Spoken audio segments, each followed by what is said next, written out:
Hey guys, what's up? It's JP here with my first ever budget guide. Today I'll be doing a 1 million gold budget Archon set.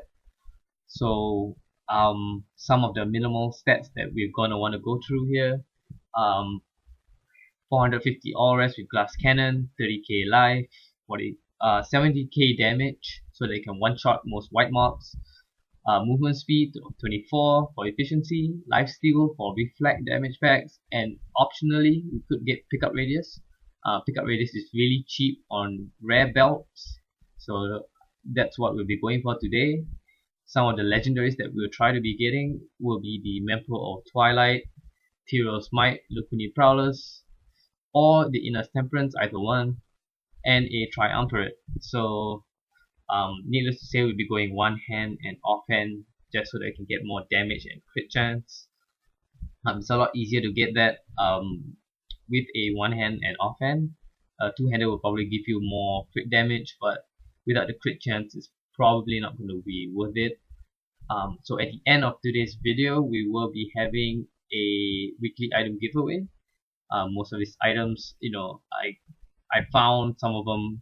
I got them for steal, and I'll just be giving them away. They're not the best items, but they're pretty decent, especially if you're just new to the game and want to have it's free, so why turn down something that's free?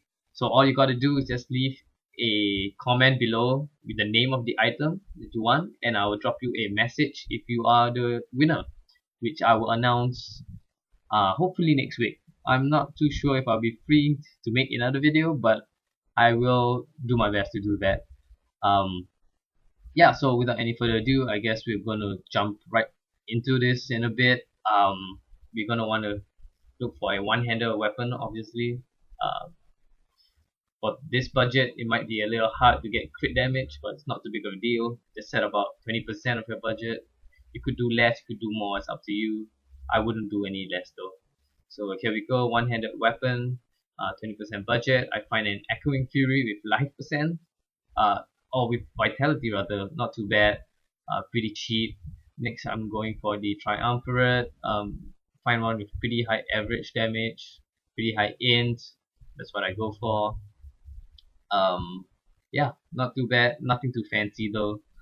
Mempo or Twilight, I'm looking for 12% life, just because I can, if you add a basic gem in there, it'll go up to about 24%, which is pretty big deal.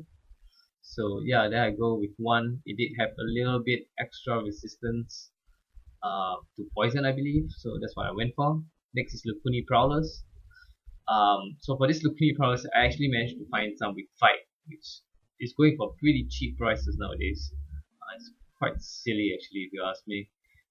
So int and fight, looking for the best combination and best deal here. I find one that's only 40,000. It's one of the ones I was looking to add before. A little bit more resistance. I believe it was like fire resist or something. I find it a bit poison resist, whatever. So 40k, not too bad. Seems like a steal to me. We couldn't get the inner Temperance, so for the Vile Wards, I forgot to change the stats, and who knew, I actually managed to find Vile Wards with vitality on it, which is not too bad. So that's what I go for, 100,000. Not a pretty good deal if you ask me. Next we're gonna go for gloves. If you can get trifecta, you should. I couldn't. I find some vitality right here, so that's what I'm going for. Pretty high crit chance as well. Pretty cheap too. Next we're going for rings. Now I did accidentally cut up the part where I get the amulet and some of the other pieces like the pants, the chest piece, and the boots. So I do apologize for that. It's my bad. It really is.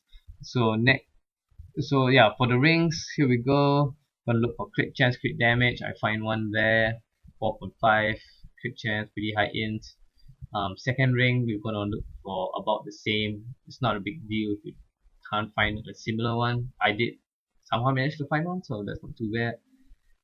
Here we go for belts. Like I mentioned earlier, pickup radius of belts are fairly cheap on rare ones.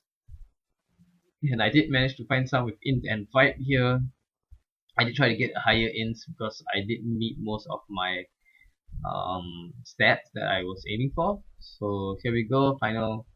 This is what the final ones look like. I did throw in the gems again. I did actually cut out that part where I get those pieces, the gems, but they're just square gems, you know. Most of them are square gems. They're fairly cheap. You can get them for free. So here we go. Keep that to level 1. We're here to test out the set. This is my Archon build, the one that I use. I don't recommend using it for this budget, but I'm just comfortable with it, so that's what I go for. I do turn around to pick up that goal. I really do apologize, guys. So yeah, teleport on Archon. That's what I use just to move around faster. In case of frozen packs, I can get out of there. Storm armor, scramble for movement speed. I am quite the impatient guy, if you would. So as you can see, 1 million gold. It is one-shotting everything except for maybe the skull cleavers. But that's to be expected. Those guys are a little tougher. 1 million gold here. Yeah, one-shotting, blah blah blah.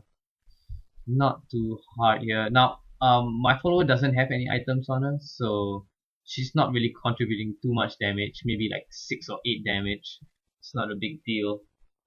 So that's that. So that's the final stats right there for this build. Not too shabby. So yeah, once again, this is the final stats for that build. Over 100,000 damage, 40k health, pretty good. And over 500 resistances. So for the actual build itself, you could swap out Archon with teleport for Archon with improved Archon, force weapon instead of blood magic. That will give you a little more damage. And instead of scramble storm armor, you can use pinpoint barrier for 5% additional. I wouldn't touch the teleport if I were you. I use it so that, you know, if I fall off Archon, I can get the hell out of there. Probably wouldn't change that. For the passive, I use Galvanizing Ward, Glass Cannon, and Critical Mass. Now you could swap out Galvanizing Ward, I guess, for Temporal Flux, but yeah, probably not worth it. So with this spec, you over 100,000 damage, just 10k more, not too big of a deal. But it is more damage. So now for the weekly item giveaway, we have a Jousting Mail with 2 sockets, Jousting Mail, sorry, with 2 sockets. We have a Taurash's Dice of Wisdom, 74 auras, not too bad, 5% crit chance, 12% life.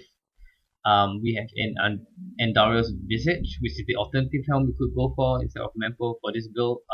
This one has really low additional fire damage taken, so it's pretty good for a Poison Rest Monk. We have a Immortal King's Irons, pretty high strength there, over 270. Not too bad for an Immortal King's Irons without crit damage or attack speed. So yeah. Next we have a Zuni's Pox with 71 vitality.